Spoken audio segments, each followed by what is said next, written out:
The views and opinions expressed on this program do not reflect the company, owners, management, staff, clients, or partners.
It's Friday, the 14th day of November 2025. Welcome to Bermuda's Daily Talk Show. It's the Daily Hour brought to you by the BAC Group of Companies, Medical House Lindos, People's Pharmacy, and a big shout out to HSBC Bermuda for ensuring we can have these conversations with you on a regular basis and pump through the radio airwaves on Hot 107.5 with these most important community conversations. I'm Jamel Hartman. She's Teray Tall, and Teo Dill will be with us in a bit to bring you the latest in the news break. Happy Friday to you, madam. How are you? Happy Friday! I'm good, even though the weather here right now is really bad. Like it's a storm outside, but my vibes are up. London? In London? No, in Oxford. In Oxford, it's really bad. Yeah. Yeah. See, some of us are geographically challenged. Somebody might have said, "Oh, in Toronto." See, at least I know Toronto is not in England. Yeah. I'm sure Toronto has perfect weather today. They got some snow last week, so. And New York got snow this week. Well, in fairness, we did get snow in the mountains in Georgia. Some people around Atlanta got some flurries, but I'm okay. We can go without. Wait, that's funny you say that. You know, the first time I saw snow was in Georgia. It was in Atlanta, Georgia. Really? I was really young, maybe like 6, 7. It's beautiful. I got a question, audience. Have you ever seen snow? Yes or no? So I'll share a quick story about snow since you mentioned it. So Bermudians really are a privileged group in terms of, like, you know, you've got, and I say this with respect. I know people I've been close with who would consider themselves struggling, but they've always been able to travel outside of Bermuda and experience different things. When I had lived in Florida, I had someone I worked with who had never seen snow. Now, they went to college in Florida. They only ever lived in Florida. Anyway, they were moving upstate New York. And I was like, "Oh, but you've never seen snow. You're in for a rude awakening." Yeah. I'm like, "Oh, snow and shoveling's like having another job." You know, he goes, "Oh, it can't be that bad." Oh, it was bad.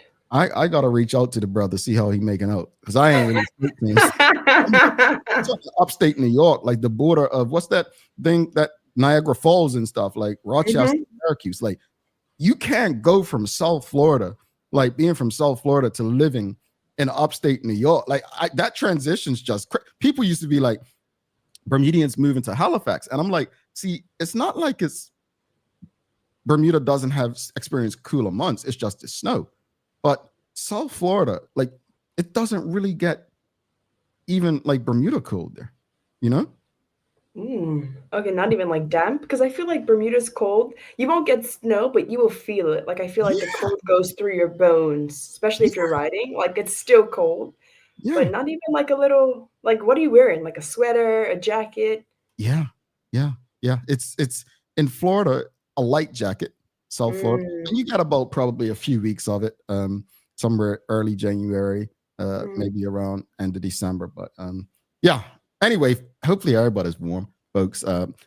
And greetings to you all, and thanks for making us part of your daily routine. Good one today. It's Friday Fun Day. We're going to be discussing. We don't have a guest today, so we're going to be discussing something fun. I think it's fun anyway. I don't know if Teray thinks it's fun. We just came up with it. Well, Shut it. The Daily Play is going to be a things you should know. These are some strange questions, but yeah, I hadn't thought of what they would be. I just pulled out the box.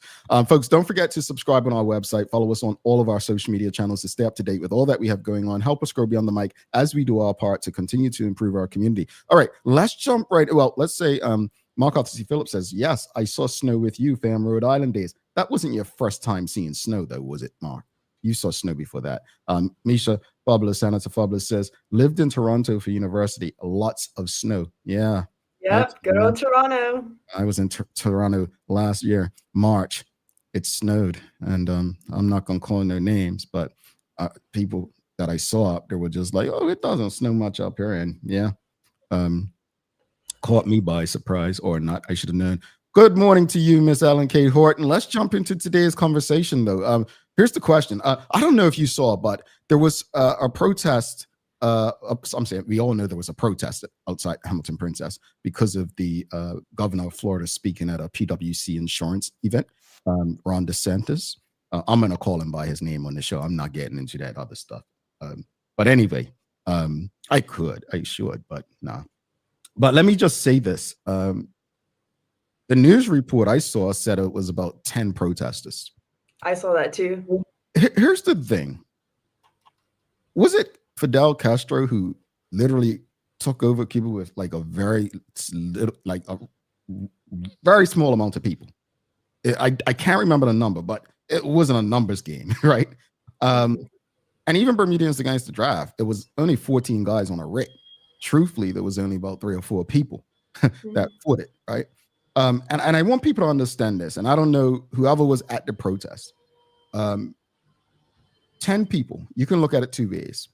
That you're soldiering alone, in the words of former Minister William Parentchief, as he said to Bermudians against the draft, but right before he was kicked out of the House of Assembly.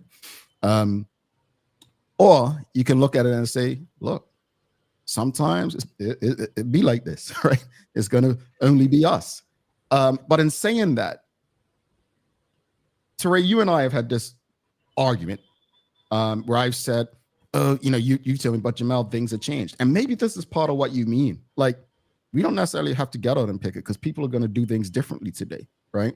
But I think it's still important to ask the question of the importance of causes. So the question of the morning is, what do you believe are some of the most important causes that have been fought in Bermuda?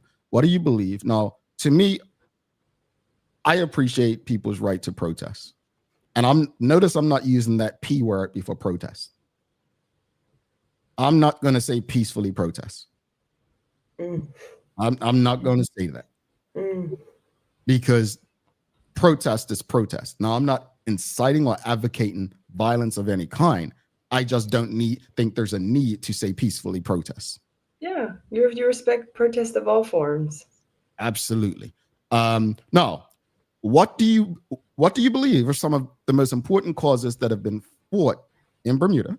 And also, have you ever participated in a protest? Now, folks, protest isn't just being out there with pick a line. There's so many forms of protest. Is simply, well, it could be you. I'm going to use myself. Me no longer supporting Uber or Uber Eats or anything. Like, that's my protest. Now, I do that too. Oh my goodness, I do that too. I don't use Uber Eats or Uber. No. Hey now. Why'd you stop using them?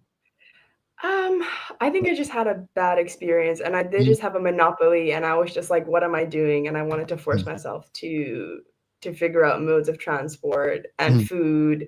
So it was just a breaking point for me. I was like, what am I doing? It wasn't anything like, oh, I saw them donate to a campaign that I didn't like, although I do that too. There's some brands that I refuse to support because of who they donate to. For example, Estee Lauder donated to this anti-Zoran campaign in New York, and they have great skincare. And I was just like, no, I cannot. So sometimes it's like ethical. Sometimes it's just they have too much of a monopoly for me. Yeah, I appreciate that. Like, for me, so I know this is going to sound weird coming from me, but there was a rumor, well, at least I think it was a rumor, that a certain clothing designer went on Oprah many years ago and said that they didn't make their clothes for Black people, right? And I haven't purchased any Tommy. I mean, I haven't purchased that designer ever since. I literally haven't. No, I didn't even know if that was true, but it happened. I was so young when that, was shared around. And I don't know if it's still being shared around, but that's a protest I took. I'm of the opinion that we no longer fight for causes. And I know that's probably not true, but I think I say that because of my experience of fighting for a cause I believed in. And it's sad that I feel that way, but I'm interested to know, like, Bermuda, what do you believe are some of the most important causes that have been fought for in Bermuda? Like, what is something you think we fought for that made sense for Bermuda and Bermudians? Like, what comes to mind for you?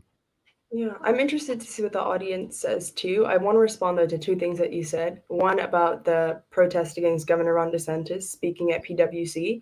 I think the small numbers, alarmed me, but also it's the same people fighting for all causes at once. I saw Kristen White, I saw Linda Bogomienzer, and I'm like, these are the same people who are fighting for multiple causes at once. And yes, you can look at that and say you don't need 30 people, 50 people to protest, but it does speak to who is actually in the arena, like we spoke about last week, who is actually showing up, because they must be politically fatigued. I mean, Kristen White is a fierce advocate, and I honestly have so much respect for her, but it's quite sad because statistically, young people are the ones who protest more. But when I looked at the protest and the pictures of the people who were protesting, I was like, where are the young people? And we can't act like this is a separate conversation from voter apathy, from civic engagement. So I was disappointed because I think numbers do signal legitimacy, even if it shouldn't, right? People take cues from how many people are showing up and supporting. So I guess I just want to send some serious love to the people who were there supporting and protesting, because they were the same people who were protesting for Gaza, the same people who were protesting for the Black Lives Matter movement, the same people protesting to have, reject Rizzuto, the U.S. consulate. Yes. That was also Kristen White. And I just feel like there's a lot of fatigue. The West End Warriors, like, it's the same actors doing everything. And I don't think that that's a sustainable model, firstly. But secondly, to your point about the way we fight movements, I think it is different, and I think it's different for good reason. We no longer have to gather in front of the cabinet or go to Trafalgar Square and protest. We can protest by, like what you're doing, withholding funds from Uber and Uber Eats, by not spending, right? For example, what was it? Was it the Target protest where people were boycotting Target, and then all of a sudden they're bringing back their DEI policies, or they're reversing some statement, or they're rehiring people who they had let go? I think there is power in things that don't include standing at a building and protesting. There's power in that too, but there are different ways that we can kind of mobilize. And I think it's because we're in this neoliberal, like neo-colonial area where money does have a lot of power. There's arguments that says money is the only thing that matters, right? Like Citizens United decided that people can donate as much as they want to political candidates. And what did that do? Now money controls a lot of the political arena. And I think protesters are doing the same thing. So yeah, I think I don't think it's a bad thing that we're no longer taking to the streets, or we have legal battles. Some fights require a legal battle, some fights don't. But I think my generation in particular, I want to see us a bit more at the table, but also perhaps we're fighting with our dollars. Yeah. And thank you for that, because we're all going to approach things differently, sometimes based on gender, based on age. But I think Teray makes a great point, and that's probably part of the problem. There's actually probably part of the problem in what you said, that it's the same people out front fighting for all these causes. Whereas, it comes a time where I'll use the late Stuart Hayward as an example. I've told this story on the show before. I remember approaching him one time in disgust, because I was like, all you care about is trees. Men are literally being assaulted and sexually abused at Bermuda Regiment, and they're conscripted to go there. And he said, it's not that I don't agree with your cause, but, I'm 100% focused on mine, the same way you're 100% focused on yours. You're not fighting with me. I'm not fighting with you, but we understand each other's causes, and we're not against them, but we have to put our energy certain places. So I shared that because some people look at all these people that are at all these things as performative or attention seeking. I'm not saying that's why they're there. Let me be very clear. But that's how some people are like, oh, I don't want to work alongside it. We had it with Bermudians Against the Draft. Oh, they're too angry. I agree with them, but I don't want to, so on.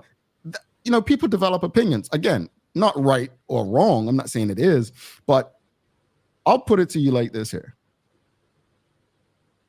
If anyone is doing all that just for attention, I wish them the best, because it's stressful, man.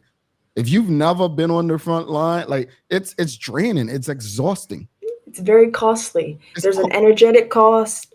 There's a financial cost, because time spent doing something is also time spent not doing another thing. Correct. Right? Maybe they stopped working. Maybe they couldn't take their child to tryouts. Like, there are all these hidden costs to protest. And it just makes me so sad, because young people we know have the most time, have the most kind of earning power, right? Like, you're early out in your career. So I was just really saddened. And I also feel like, you know what it is, Jamel?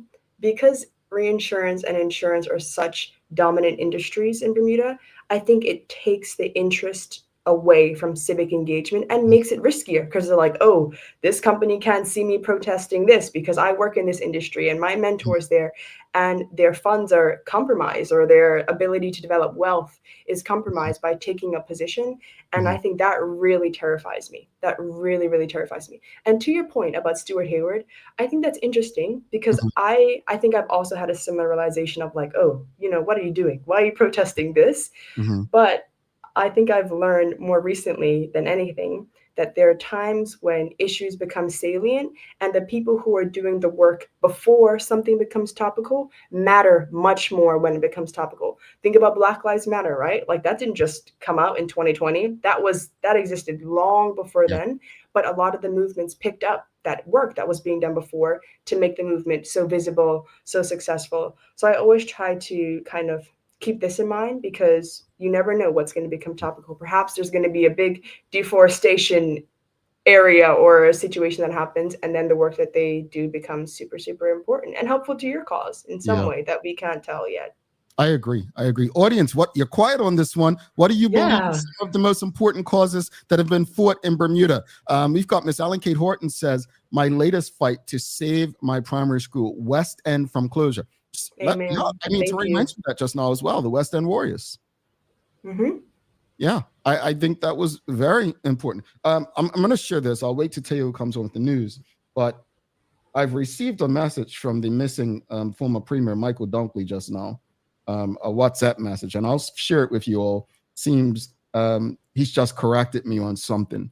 And I'll share it a bit later, but something based on something. And I appreciate, again, folks, it's all love with this show. This is not, well, regardless of what side you're on. We don't want to. Teo's done it. Teray's probably done it. Maya's done. I'm okay being wrong, but it's not correcting me wrong. It's actually sharing something that, to a point that I made the other day. So once Teo comes on, I will share with what Michael Dunkley, former Premier of Bermuda, has just messaged me. But again, question of the morning. This is your daily discussion brought to you by Titan Express and Secure, and also Friday Fun Day. This is supposed to be a fun conversation, folks. Come on, give it to us. What you got? What do you believe are some of the most important causes that have been fought in Bermuda? What do you believe are some of the most important causes that have been fought in Bermuda? We've got Onion Soup says universal adult suffrage in Bermuda with Dr. Paulu Camarofego. Yeah.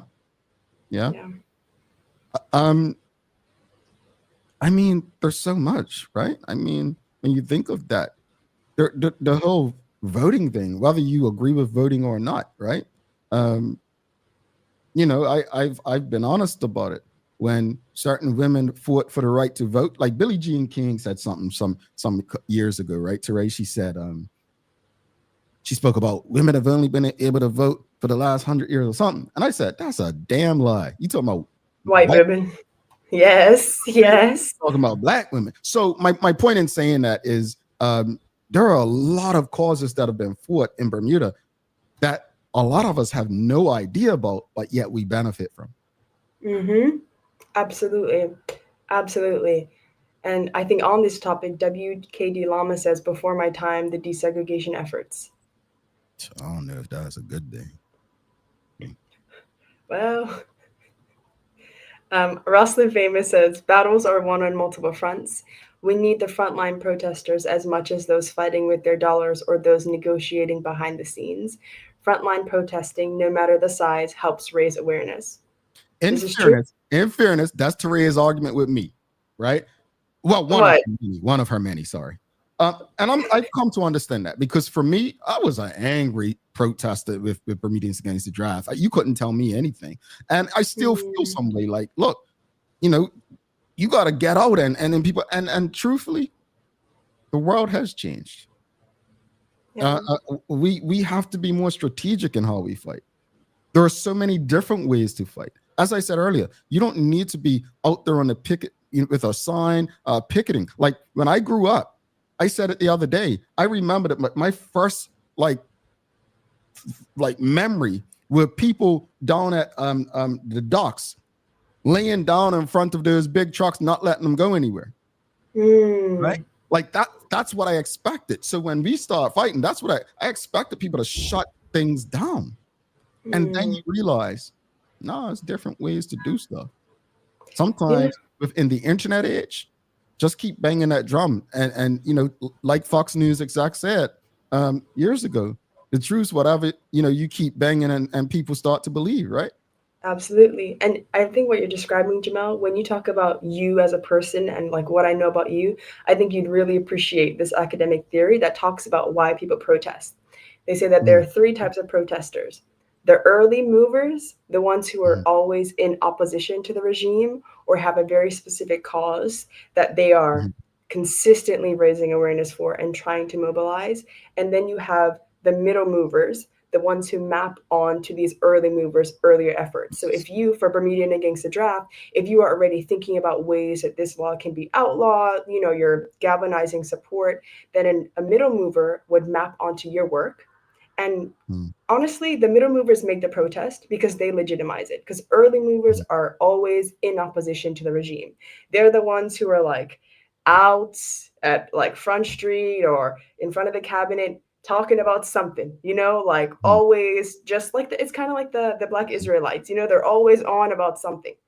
But if Jamal Hartman then goes and says, you know what, actually, he's right. Maybe we shouldn't be doing this or we shouldn't be doing that. And then you write an article saying we need to listen to the Black Israelites.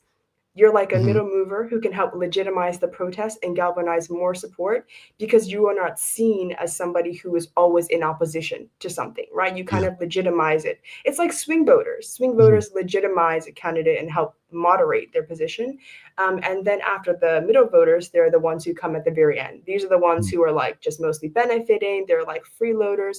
So early movers, middle movers, and late movers. I think in Bermuda, we have a lot of early movers, but rarely do we have a lot of middle movers who can help the early movers legitimize and succeed. Yeah. Thank you for that, Teray. And I hope you all really took in. I'm going to be honest with you. I have an issue with those folks who just latch on to stuff that's already, you know what I'm saying? And then they try to take over. There's a specific group I'm talking about. They lodge and they try to become real quickly. I want to go ahead to Charles. I just started that too. Charles H. Jeffers II says, Kristen shared that after demonstration, she gets a couple of cancellations. Despite this impact, which is economic, she continues to support causes. We should all appreciate her willingness to sacrifice more than time. Absolutely. I do appreciate it, but what I also understand, and I think Kristen will, at least I hope she'd appreciate this, is while she's sacrificing, she's in a position where she can. Not everyone's in a position, and that's what I had to come to understand. I had a family that supported me where I was able to fight the way and take up the costs, right? That came with fighting, right? So living with family meant I had money to pay the legal bills and so on. So it's like what the Minister Rebane said when he came on about the Candy Stripers a couple years ago. He said, we have to stop putting in these scholarship forms that they have to have some form of charitable work or volunteerism. because not every child is able to volunteer. Some of them have to go out and pack groceries and work and so on. So while I appreciate what Charles is saying, right, I'm gonna go back to, not everyone's gonna be, and I'm not privileged at all. I have to work my what off. I don't have it like that. But not everyone's gonna have the opportunity to have the time to sacrifice or the opportunity to sacrifice. I agree with you, Jamel. I just think that in a country where most people have the means, or some people have the means and the time and are still doing nothing, the fact that Kristen, if she is somebody who can afford cancellations or afford to shoulder this economic impact, Go ahead. Okay, I didn't mean. This isn't about Kristen at all. I just think there are too many people who can do something that aren't doing anything that make people like Kristen stick out. You know what I mean? Because I think you're right. Like, protest is not equal. Like, it's riskier for some, it's costlier for some. That's just a fact. But I think in Bermuda we have people who can be acting but aren't. But I think what that highlights, just want to tell you, we're coming. Don't worry. We're coming. Folks, this is your daily discussion brought to you by Titan Express and Secure. Friday Fun Day brought to you by Mailboxes. But I think that I want to highlight and emphasize that it's costly, as you said earlier. There's a price that comes with doing this, right? I need people to understand that. As Therese said, it's going to be financial. It's going to be emotional. It's costly. And what Charles just said is that, she's experiencing cancellations. That's the cost of standing up for what you believe in. Absolutely. That's the cost. And that when we ask this question, what do you believe are some of the most important causes that have been fought in Bermuda? I will say, to me, one of my measurements, what did people lose? And what did people gain? Want to go through these last few comments before we bring Teo in? Yes. Okay, let's see. Suzanne Ingham says, conscription for sure. The stuff that went on up there was horrendous. I'm grateful for Major Herman Eve, Jamal, Larry, and team. Absolutely awesome. We're all serious, man. WKD Lama says, I protest with my dollar. I will not support their business. Sure. Mark Arthur C. Phillips says, I believe in our society we are quick to protest issues that occur on the world stage, but there are issues that arise locally, but we don't protest with the same energy. So let's talk about that real quickly. So I actually had someone say that. They said, as soon as it's a non-Bermudian thing, people are allowed. What about all the stuff going on here? I mean, that's the freedom of being able to choose what you want to fight for, right? There's no rule saying, I think when people protest for global things, they believe that it somehow impacts locally. Exactly. At least that's what I've thought. But I get what Mark's saying. I get him. Yeah. Suzanne Ingham says, if I protest, I should not be penalized by my job. I don't believe that is fair. I agree. I don't think it's fair either, but it happens. But it's life. Here's the thing. I've shared this story on here before. There was a gentleman, Mr. Gordon. So everyone knows, Teo and I, as tight as we were at work, we didn't hang out because I drank a lot. Literally, I would leave work, go to the bar, or if I wasn't coaching, and Teo just, he'd get in his comic book. So that was my life. We were fighting conscription at the time. That's a true story. He'll tell you. So this gentleman, Mr. Gordon, came to me one day talking about conscription, and he says, I agree with you.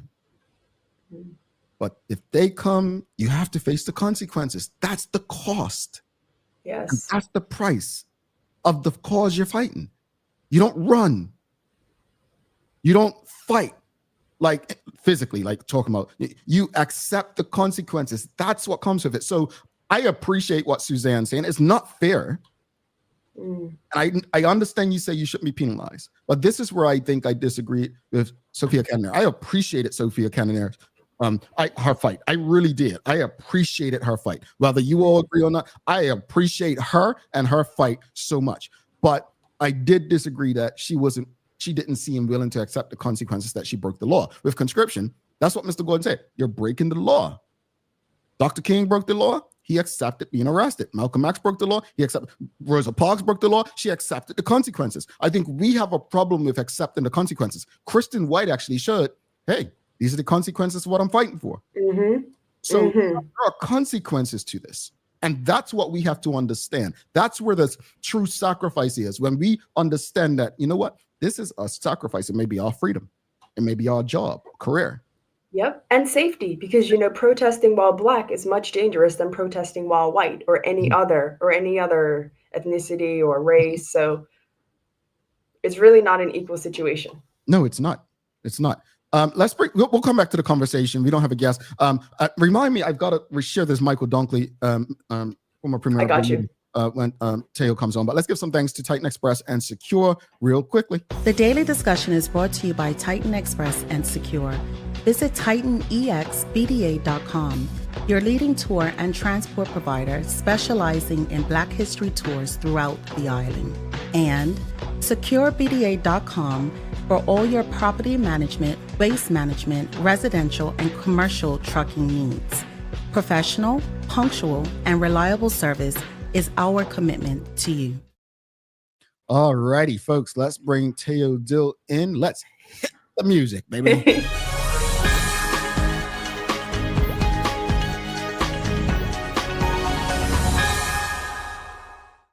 Hey, good morning, fam. Good morning, Jay. Good morning, Teray. I'm Teo Dill. Welcome to your TDH News Break, brought to you by the great folks at People, still the peoples you know, after all this time, just growing in new ways to meet the world ahead. Jay, this is not apropos of anything in particular other than my own amusement. Did you say, let's hit the music, baby? I said I know how he is. He's going to come in and say, shake his head. Did you really just do that? So I just want to give you something. Yes, baby. Right? It sounds like Pepe Le Pew. I liked it. I was like, and it came to mind quick. I'm like, let me do something. I was like, hit the music, baby. Oh my Lord. Well, I appreciate y'all's conversation today. Particularly because it gives me an excuse to advocate for something that will, I think, based on the comments today, annoy Mark, but sync up with some of the things that y'all just said. That is to say, the consequence of sacrifice in political fights. Mm-hmm. The U.S. government shut down. 8 Democrats basically flipped and decided to vote to reopen the government. Now, the response to that from the public generally has been the government, the Democrats caved, they're weak, they're feckless, they never see anything through. But their actions directly made it so something like 41 million American people will continue to be able to eat. Now, like requiring them to suffer in order to continue to make a political point is a larger burden than those people at least were willing to bear. And I can understand that. I can't possibly say that they were wrong for making that choice, because like you can't burden people that have not chosen this fight without their explicit consent, at least in perpetuity type thing. What do y'all think about that? Go ahead, Trey. I was just gonna say there's this big debate online right now regarding that with Charlamagne the God and Roland Martin. Yeah. Who's actually in Bermuda right now doing his show. Is he really? And his audience blaming Bermuda for his poor internet quality because he's cutting out all that. No, seriously, I was watching last night. But all that also, I'm saying this to see this. Knock that off. I don't want to get off. But he basically, for those not familiar, Roland Martin would you say is a journalist? Yeah. No, he's one of the like OG. Yeah, he's like been since on the 90s. CNN, TV One's had his own show. He's been around for years. But and I thought he and Charlamagne were cool because he's been on the Breakfast Club, whatever. And Charlamagne, part of the Breakfast Club, is a morning host and pretty much Wendy's former sidekick, which he says is a compliment at this point. It doesn't make him feel bad. Long story short, Charlamagne said that the Democrats should just give in. And Roland Martin's on his show said, that's absolutely stupid. Don't listen to him. Don't take advice from him. Now, Teray, I told you, and Teo thinks they're ridiculous people. Remember, Teray, when I said to you last year, Black Americans, the FBA, those people don't like the Democrats. And you're like, who are they? And I explained. And Teo said that we don't take them seriously. But they're becoming more influential. That's me. They're becoming more influential. And so while they accept Charlamagne, they don't like him because they think he's a Democratic shield. But they hate Roland Martin because apparently he has Haitian in his blood or something. If you have anything that they say is not descendant of an American enslaved person. You're not black. They think they own blackness. But I'm preferencing that to say that they're literally online having a field day saying coon on coon and stuff like that, right? Seriously, trust me. Like it's stuff I don't share. So the reason I don't share this with people, like most times, because I don't want to give it hits, but it's entertaining a bit. But for the audience sake, basically, Charlemagne said the Democrats should have given in. Roland Martin saying, don't listen to him. He's not educated enough. It got personal. Charlemagne started talking about his weight and his neck. Roland responded, and Roland said, I don't care about my weight or my neck. He says, I've always fought for black people. People are responding to Roland saying, you've not fought for black people. You fought for Democrats. It's this big thing. It's this big thing. And through all of that, my point in sharing all of that is saying that through all of that, we've actually gotten so far away, the same way I just did from what Teo just asked. We've gotten so far away from what's important. Yes, exactly. Talk about your man neck. and I feel like Charlemagne was actually right in this respect. It was a good fight by the Democrats, but it was one you just were never going to win. Why? Because the Republicans will cave to the MAGA president every and any day, the same way he became the nominee. Donald Trump as president, whether you like him or not, someone said it about David Brett the other day. His legacy is that he knows how to win an election. Donald Trump's legacy, whatever else, the bad stuff, he's not an educator. He's a convincer. He will get you on his side, whether he bullies you or not. He was always going to come out on top of this. And that's what I think Charlemagne was trying to say. It's like, at this point, the only people that are suffering are the people who need the most. That's all he was trying to say. I get what Roland were coming from, but Charlemagne's point, it was valid. It's like, which do you pedestal? Like the realpolitik or real people? And I think if that's the conversation, really, it's not even a conversation. Like, you have to choose the people. You see what because that's the whole point of the politics. Exactly. Jasmine Crockett talked about that too. Misha says, John Stewart highlighted that the coincidence that the Dem senators that flipped are not running for re-election. Oh my. That's not a coincidence. Again, that makes sense. Yes. Because I guarantee that those 8 that crossed over, they were not the only ones in that caucus that wanted to reach the same resolution for the same reasons. So they picked the ones that would suffer the least, right? Like, they took the bullet because it was going to hit them in the shoulder as opposed to the heart. Can I share something very personal with you guys? All right. So I live in the United States of America, and I pay a lot of freaking taxes, right? And healthcare, I don't have Obamacare. I pay private healthcare. Okay. It's expensive. Yes. When I say it's expensive, folks, when I can relate to what people are saying, I can go to the doctor or the hospital and I'm still left with a $2,500 bill. I don't like using credit cards, but my credit card is maxed because I just had to pay. I said, I'm gonna pay it off. Right. And this is from last year when I was dehydrated and had to go to the hospital. So this is my personal story about health insurance. Now, I work my socks off to be able to support myself. There are other people who work their socks off to support themselves as well. But unfortunately, they are burdened by even more because they may have children and a family and more bills. So I say that because I just want people to humanize this. You know, we talk about politics so much that we forget about like the human element, right? Which is the point. Like, that's the entire point of politics. But all we care about is, you know, Donald Trump kept saying the Democrats hold him out, or, you know, people saying, oh, the Republicans, this and that.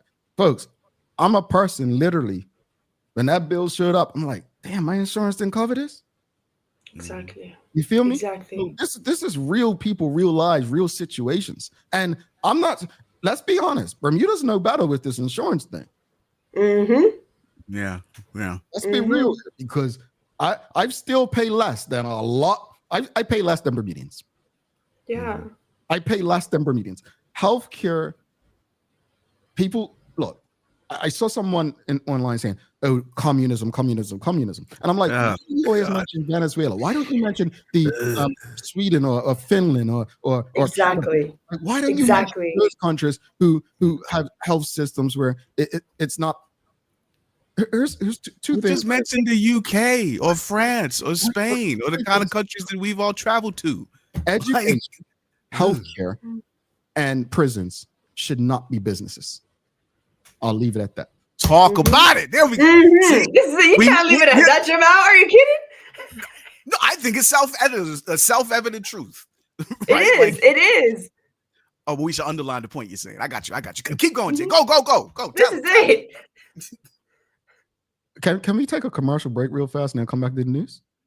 Yeah, sure, if that works. Yeah, because this is good. Folks, don't go nowhere. If you're enjoying this. But Toledo Brewery, before we go, let's give this a mind. He says, FBA reminds me of the host Negro. And again, folks, I'm going to share that because we have to talk about these things. If you don't know what FBA is, ADOS, and it's okay. But Robert Sumner, a local comedian, literally argues with, and I said to Robert, cuz you got a lot of time because they ignorant. I think even Dr. Weldon's been on it. They will try to convince you you're not black because you are not a descendant of any black man. I'm like, you do realize, and Sumner and I come from the same skeet, right? So I probably shouldn't have said that on the show, but we come, we have the same ancestors. And it's like, yeah, right. My great grandmother was a Native American. But in saying all that stuff, right? It's so you're telling me because a boat landed in Bermuda and didn't make it to Virginia that I'm not black? Man, let's take a commercial break. You people stupid.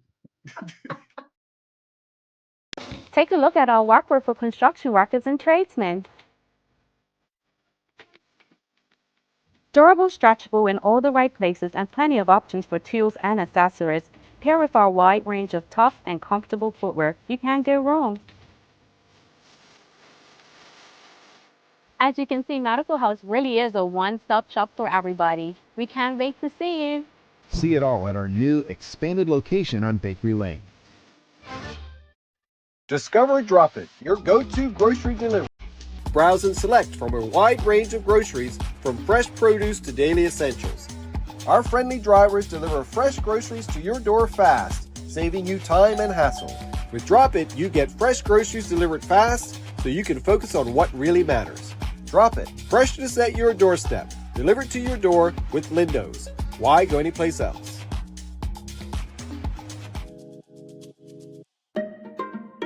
People's ACW, located at King Edward VII Memorial Hospital, carries over-the-counter medicines, toys, cards, and even toiletries. Our knowledgeable staff are there whether you're at emergency, visiting family, or a member of BHB staff, to show you our best even when you're feeling your worst. People's ACW, we're here for you.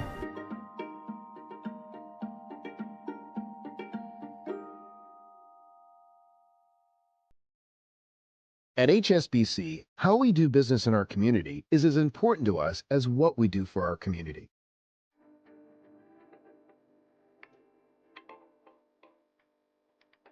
We are here at Hungry Bay with HSBC today. We're planting over 500 mangroves using 2 different methods. This work is very vital for our mangrove ecosystem and would not be possible without HSBC's generous support. I am super happy that we have a team here of colleagues helping us replant some of the mangroves. Mangroves are critical for preserving coastal nature. And with recent hurricanes, they have been taken away by waves. By replanting them, we are really helping nature be at its best.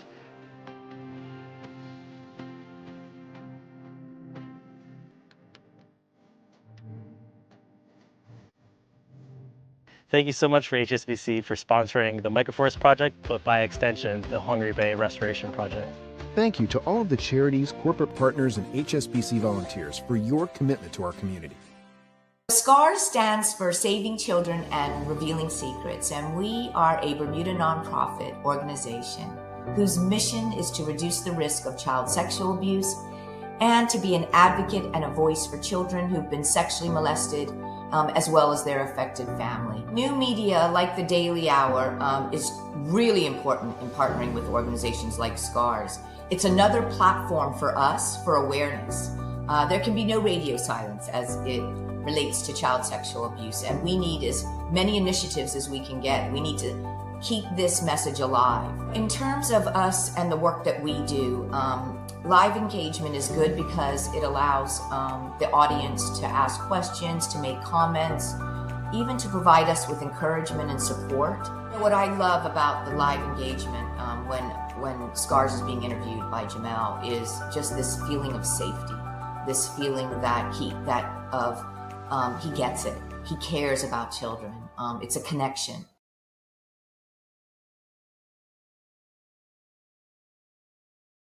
All right, welcome back to the Big Show. Teo Dill, Teray told Jamel Hartman here. It's the Daily Hour brought to you by the BAC Group of Companies, Medicals, Lenders, People's Pharmacy. Big shout out to HSBC Bermuda for ensuring we can pump through the radio areas with these most important community conversations. Folks, don't forget to subscribe on our website. Follow us on all of our social media channels to stay up to date with all that we have going on. Help us grow beyond the mic as we do our part to continue to improve our community. And if you're streaming with us on Facebook, LinkedIn, YouTube, Twitter X, or Instagram, please give us a thumbs up, a love, a like. Make sure you share the conversation with your friends, your family, your colleagues, so that you know who's allies and who's not. I'm joking. But let's sorry, you had some comments from the audience you want to share? Yes, Michael Daniel says, every time I speak my truth in your comments, I am standing for something I am amazed at who is out there listening. That is the pinnacle benefit of your show. Period. Cool. Oh, thank you. We appreciate that. Renee Simmons says, I don't think Trump will ever win again. Not Trump if he does shoot me in the foot. I'm with you, sister. Also, he just can't run again. Constitutionally, he cannot run again. So people who are like talking about a third term, to me, like, I can't. I know what Taylor's gonna say. Don't be naive. I'm telling you, you can effectively argue that constitutionally he was not supposed to run again anyway, considering the context of January 6th, right? Like that. Yes. Inciting an insurrection, there is a clear constitutional read of the situation that says it violates the Constitution in a way that would disqualify him from any future attempts at the presidency. And yet he is still in office. So do not set yourself up to have your heart broken and be confused and terrified. Anything is possible in the Trump era. That is the one thing that he has proven again and again and again and again. Well, real quickly, I want to share what Michael Dunkley, I did say former Dunkley, sent me something. So I guess he saw the show the other day. He says, good morning. I hope you're well. While former Premier Scott talked about and developed Patty, he never passed it in Parliament. It was done when I was Premier. Well, I thought it was passed in 2010 and enforced in 2015. I need to confirm that. I think he is partially correct. Where the parliamentary groundwork had been set back in 2010, but then like the more granular details that required the statutory assent and empowerment stuff that all took place subsequent to former Premier Scott, which was carried over the finish line by former Premier Dunkley.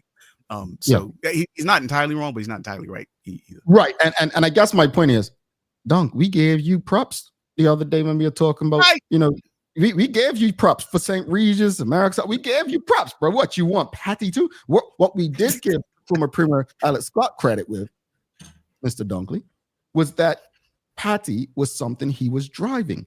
The independence paper was something he drove. That's what we were talking about. I don't think I used the term past. I'll be happy to go back, but I know it was something that was birthed from, his leadership. That's what I was saying. But let's give one to That's not the one. That's the other one. Yeah. What's that, Darth Vader? Oh, I changed my voice. I'm sorry. Oh, you didn't even notice? Oh, you guys didn't know I could do that, did you? Okay, hang on. Hey, Theo and Ray, how you doing? Oh, I have some things over here. Okay, let's continue. Come on, we're having too much fun. Jordan, no, we have- Look at what Charles H. Jefferson II says. He says, "Have you all not been listening to Steve Bannon? He will try to run again or still be president beyond 2028." The same Steve Bannon who appears in the Epstein emails. This Steve Bannon? Yes. I've heard this. I've seen this on the news, but I don't listen to his channel, which might be a strategic error on my part, because in order to beat your enemy, you should know your enemy. That's right. Ray, But start not my listening tea. to- But that's not my tea. I keep telling you all, you got to go in those rooms. You got to. I live in them spaces. I was yesterday. It was a lot for me. Teo's crazy. Teo literally would walk into a room and start arguing. And that's why I be telling people when people try to say stuff to me on the show, I am not Teo. I would swing. I'm sorry. I know I wouldn't. No, I wouldn't. I'm not violent. I'm not that person. I have said that to someone in the past. I'm much more consensus oriented at this stage in my life, but yeah, I used to be kind of awful like that. Thank God for Mrs. Jill. Mandy, we love you. Yes, we love. Well, I got a fact, brand new fact just dropped this week.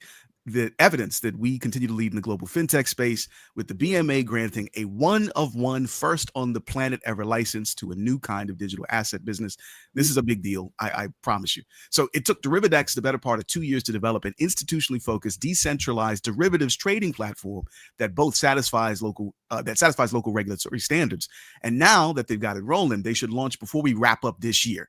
Basically, Derivadex will be offering Bitcoin and Ethereum perpetual contracts to verified institutional clients, and users will be able to keep control of assets, while the platform that those assets are listed on will be subordinate to regulated oversight, which connects the upsides of the crypto space with all the benefits of traditional institutional standards, which matters because it tells money people all around the world that here in Bermuda, decentralized derivatives can be offered within a recognized legal framework. This is a thing. This is a multi-trillion dollar industry, and it's just basically launching. So us platforming this kind of business it has the potential to be extraordinarily consequential. Hey, look, 20 years from now, you all gonna be saying David Burt was the greatest premier Bermuda's ever seen if this all works out. Well, I tell you, it's hard for me to conceptualize because I'm sort of reflexively suspicious of the whole crypto project. However, in the same way that Jack Tucker and them saw the future when it came to international business being a low tax domicile early before anybody else saw it, maybe it is genuinely plausible, not just possible, plausible, that Premier Burt has gotten us ahead of the game on like the next financial services monster that is going to make jillions of dollars, and we could be at the forefront of that. Like, it's plausible. And this goes to the point Teray made probably some months ago or weeks ago, and Teo's made, that we really won't be able to tell how effective David Burt was as premier for years. And that's the reality. I still do agree that he has not done enough in the short term for Bermuda's most vulnerable, in my opinion, and the middle class, in my opinion. I think things like that grocery thing for the next 9 months or something, I agree with Craig Simmons. It's short term. It doesn't seem like any long sustainable thing that's going to help people who are struggling. But again, who knows? David Burt may go down as a genius if this all turns out. We may 10 years from now, 20 years from now, Bermuda might be, again, using former Premier Tucker as an example. Maybe heroic for what he did for Bermuda's economy. But who will benefit? Yeah, like he might make the 21st century Bermuda what the 20th century Bermuda was. As far as like a global leader in financial services, like that. And what's crazy is that might have been his vision the whole time, right? I don't know that I've heard him articulate it in those terms, but that might be how he's thinking. We will see. Yeah. Yep, we'll see. And one thing we also saw last night that was a little less satisfying than the hope and optimism we were just talking about. It was the CONCACAF World Cup qualifier hosted at Florida Duffy Stadium between Bermuda's Gambay Warriors and Curacao. As I'm sure you all know, it didn't go so well for the home team, which is to say us. We lost 7-0 versus Curacao in a game that saw the visitors assert dominance from the opening whistle. Started with an early penalty, setting the tone, maintained throughout by Curacao, which piled on goal after goal after goal, while our team worked hard, but definitely struggled to push back against the overwhelming strength shown by the visitors. So this means Curacao is now at the top of Group H, keeping their World Cup hopes alive, while our team's still close to the bottom of the bracket with no points earned in the tourney so far. That said, always got to emphasize this point, Curaçao's population, aka possible pool of people who could play for the national team in the first place, is more than 3 times larger than Bermuda. So keep that in mind when evaluating this and any international result. I don't buy that argument, Teo. I don't. Not today. Not with this one. China and India, the two most populous countries in the world, they don't excel at football. China, they don't want to. They don't. You got to catch them in ping pong or cricket. Cricket, right? But India. But here's the thing, and I said it this one to the age group. I agree with our colleague Larry Marshall Jr. You know, I think we've got to manage our expectations, man. At the end of the day, it's a huge loss, 7-0. But we haven't anyone on our team that came up in Manchester United's youth program system like Curacao does, right? Like we don't have players playing in the top leagues like Jamaica has. I think we have to manage our expectations. That's number one. I think number two,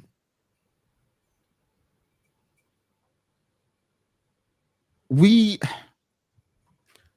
so often look for excuses and not solutions.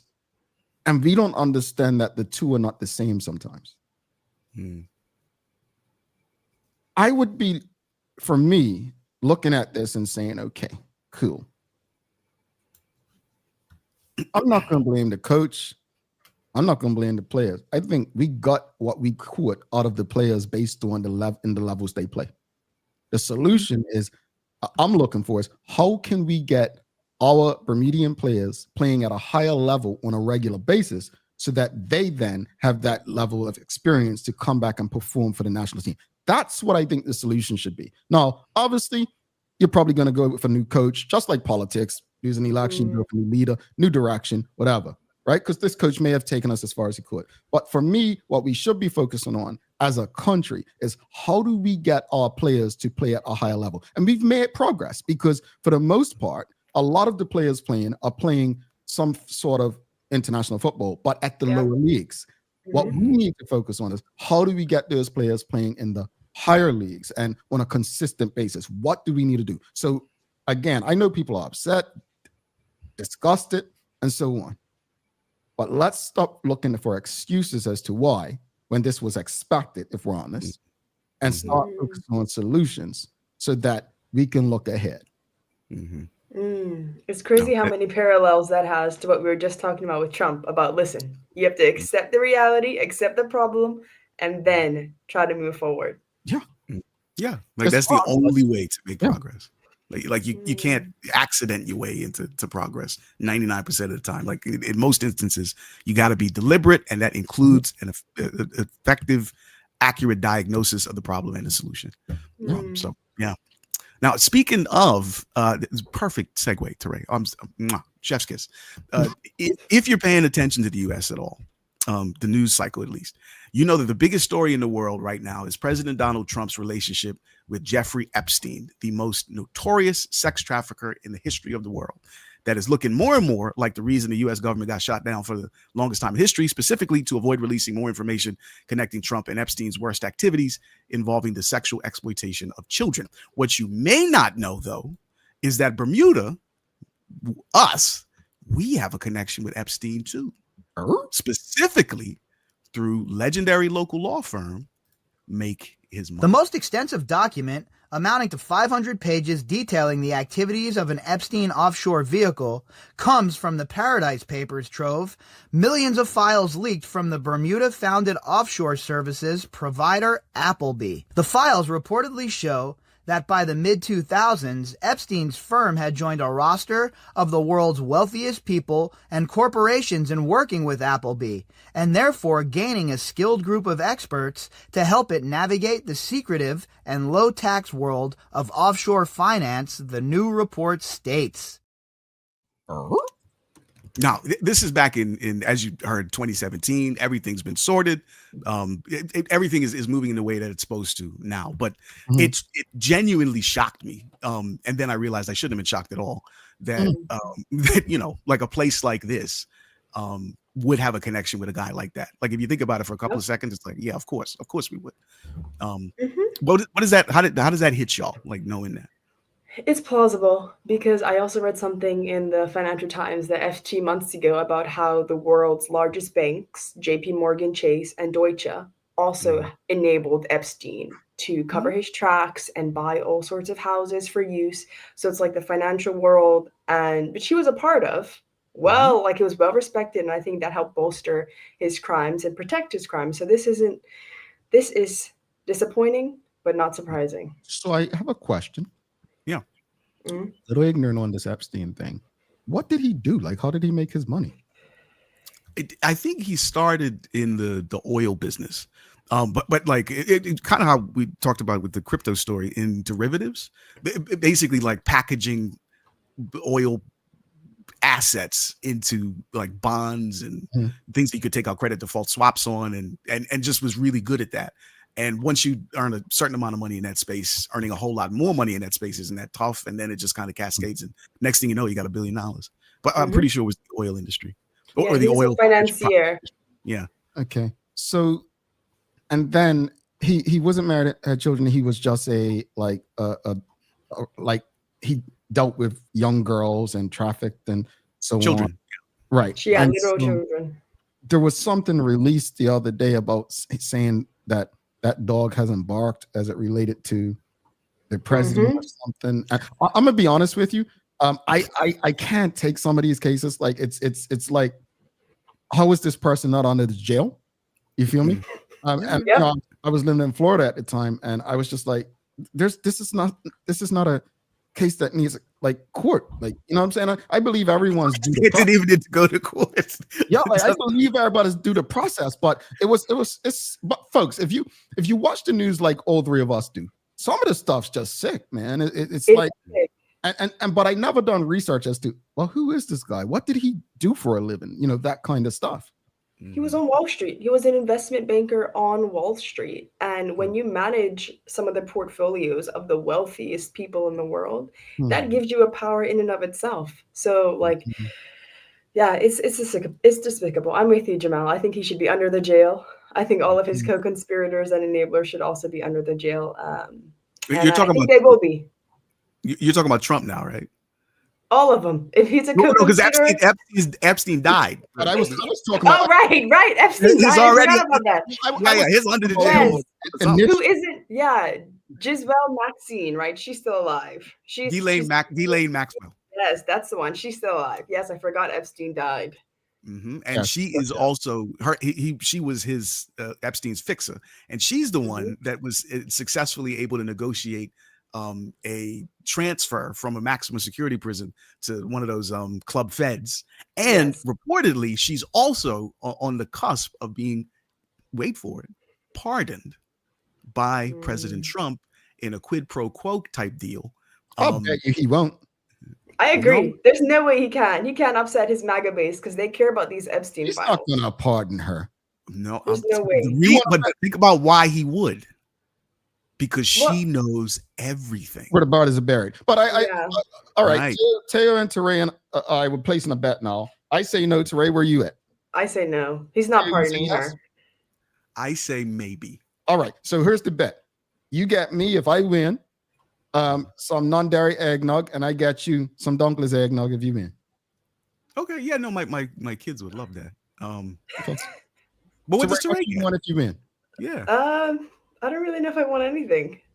Okay. I want something. Congratulations. Yeah, I think I'm good on that. She ain't a gambler. I'm gonna work on her. I'm taking her Vegas. I'm joking. I ain't supporting that. Real quickly, Tay, you've done quite a few stories that have showed things that are tied to Bermuda. Help the audience understand why this is so important, because I don't think people understand, especially just me, a regular person, the impact Bermuda has. And this goes to Ron DeSantis coming to Bermuda recently, and how Bermuda's helped through hurricanes, whether it's Katrina or the ones in Florida. Speak to why it's important for Bermudians to know the role that Bermuda plays in some of these things. Well, the obvious answer is the more informed you are about the place you live and why it matters, just the better for you type thing. Like it's almost like a public service. Like it keeps you healthier. But if I'm honest, the real reason I do it is to help combat the deep, abiding sense of cultural insecurity that we walk around with. Like we don't matter so much because we're this little bitty place in the middle of the ocean. We're not of that much consequence. And then that justifies us behaving in insecure ways that are deeply, deeply unhealthy on a national level. Just making it clear, like we matter, man. Like Bermuda has not just made millionaires, but made billionaires the world over. Because of the way that our country has been designed to function and the way that we all participate in it. And that's not nothing. Like there's a reason why Bermuda was a one of one for, the better part of the 20th century. Like we have something special here. We have things of global consequence, and knowing that hopefully will lead our people to feel a little bit better about themselves. Right, like we are of consequence. Real quick, before you do the weather, Traveling Trotty, we're gonna get to some popcorn and pickles. Thanks, Traveling Trotty. It's when she wins, I got my non-dairy egg. No, she gets her popcorn pickles. All right, that's when you win. We're gonna win, Teo. I think we're on the winning team with this one. There's no way he pardons her. He won't do it by the end of next year. Yes. No, if it's gonna happen, it's gonna happen under his term next quarter. Next quarter. Okay. Next quarter. Okay. Before next April. Yeah. So by March 31st, folks. That's the bet. You heard it here. All right. Yeah. Folks, real quickly before Teo does, well, do the weather and I'll tell them after. Go ahead. Okay. Well, we got more wind, gray skies, and rain headed our way over the weekend. It's mostly due to a series of chunks of low pressure followed by a cold front moving into our airspace between now and the start of Sunday. Additionally, air temps will remain cool despite the fact that showers and breeze will be periodically broken up by sunny patches. So all that to say, keep your rain suit, umbrella, and hoodie close this weekend. You are going to need it, no question. All righty. Thanks, Tay. So real quickly, so some of the audience, they appreciate our arguments on air. So they're like, you three should do something. So just want to let the audience know that we'll be doing at the end of the year a recorded conversation on the Daily Hour with just Teo, Teray, and myself. And we'll be reflecting on the general election and politics in Bermuda for the year. Because some people forget the election was actually this year, right? Yep. We're fatigued. It's been a lot. Yeah, it's been a lot. We'll be doing an episode in December between Christmas and New Year's.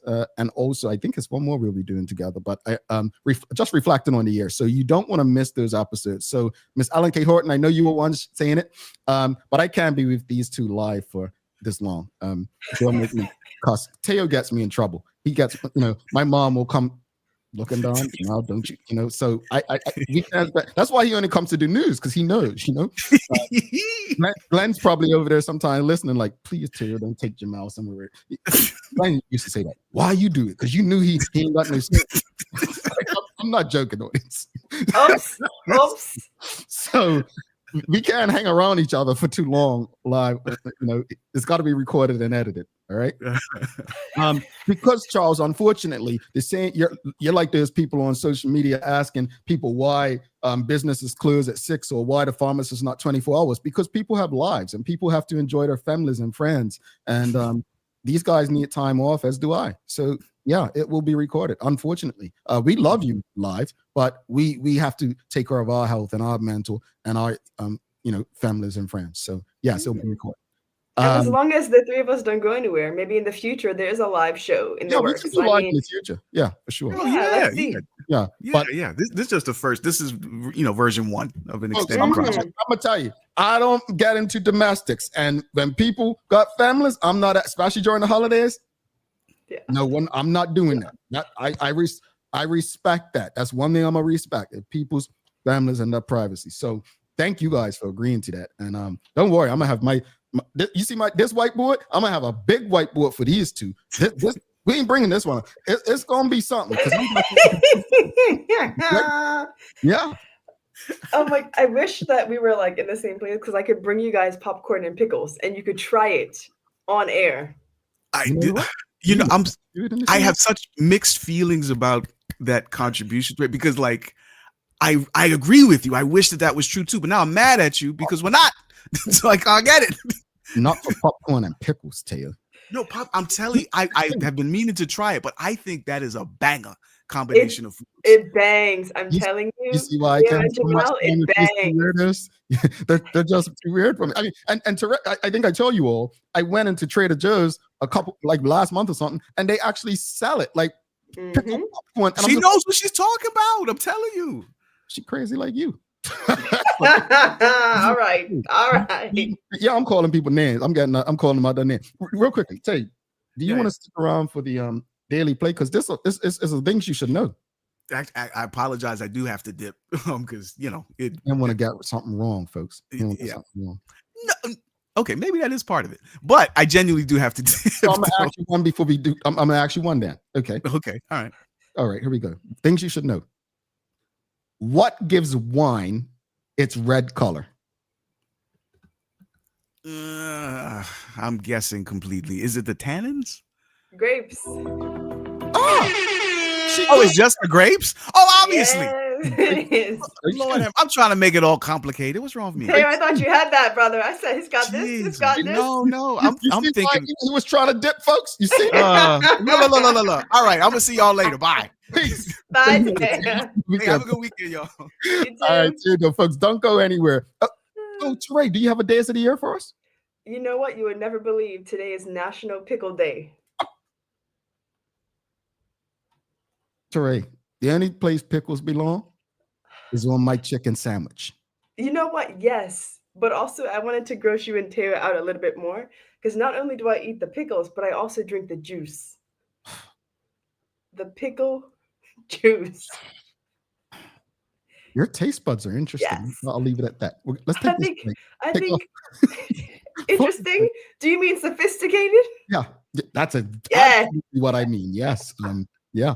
Mature taste buds indeed. Folks, we're going to take our final break. While we're taking this break, do us that favor. Give us a like, love, follow, share the link with your friends, family, colleagues. Don't forget, we've got some giveaways coming up for all of you who filled out the survey, and I'll share something with you when we get back. All right? So don't go anywhere. Stick with us. Being from this little island, like yourself, we knew you needed access to reliable shipping. We set up mailboxes so you can skip all the long waits or held up in customs excuses. With mailboxes, that won't happen. Get your packages in under 48 hours using our dashboard. Plus, if you're a planner or headerer, our weekly consolidation service might be for you. We hold your packages in Delaware and ship them together to save you big time on shipping fees. And with our warehouse being in Delaware, that means 0% sales tax. Pretty cool, right guys?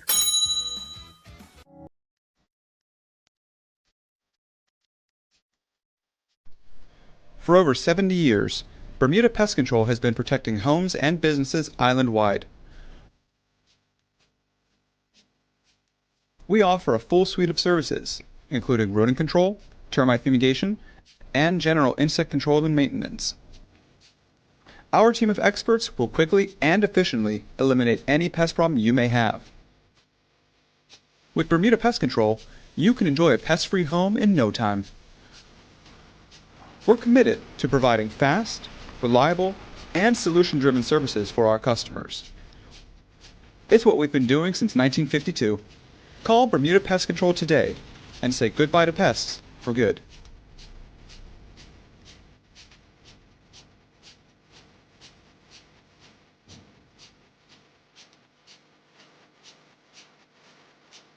Looking for the best care for your pets? Novazog Feed and Supply has everything you need, from top quality foods to toys and supplies. We've got it all. Join our frequent buyer program and earn rewards every time you shop. Plus, we've been awarded the Clever Customer Initiative program for helping you save more. And don't forget, we open an hour early on Saturdays so you can get a head start on your pet care. Visit us today or shop online for easy pickup or delivery. Your pets will thank you. Dreaming of expanding your business? With BDC's loan guarantee program, we support your ambitions. Get up to 75% guarantee on bank or credit union loans up to $300,000. Just your vision and our support. Apply today and unlock new business opportunities. BDC, Bermuda business starts here.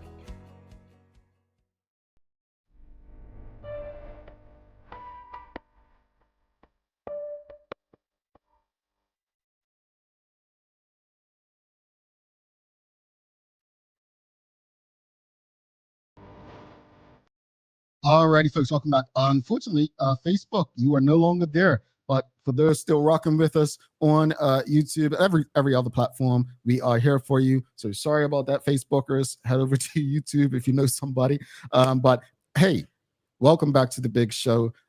Thanks again to every last one of you for rocking with us. If you haven't already, if you're on one of the social media platforms streaming, just give us a like, love, follow, share the link with your friends, your family, your colleagues. Also want to give a big, great thank you to the AC Group of Companies, Medical House Lenders, People's Pharmacy, and HSBC for ensuring we can pump through the radio airwaves on Hot 107.5 with these most important community conversations. Folks, it's time for the Daily Play, brought to you by Bermuda Trivia. New editions of Bermuda Trivia, the game, as well as the coloring book, a crossword puzzle, and Shoe Bite, which is Bermuda's version of Taboo, are going to be available in stores very soon. Just make sure you follow Bermuda Trivia on Facebook, Instagram, Twitter, X, and TikTok to find out why it's Bermuda's favorite trivia game. All right, Teray, are you ready? Audience, you ready? I think so, yeah. All right. Very easy question. Teray, audience, how many zeros are there in 10 billion? In 10 billion?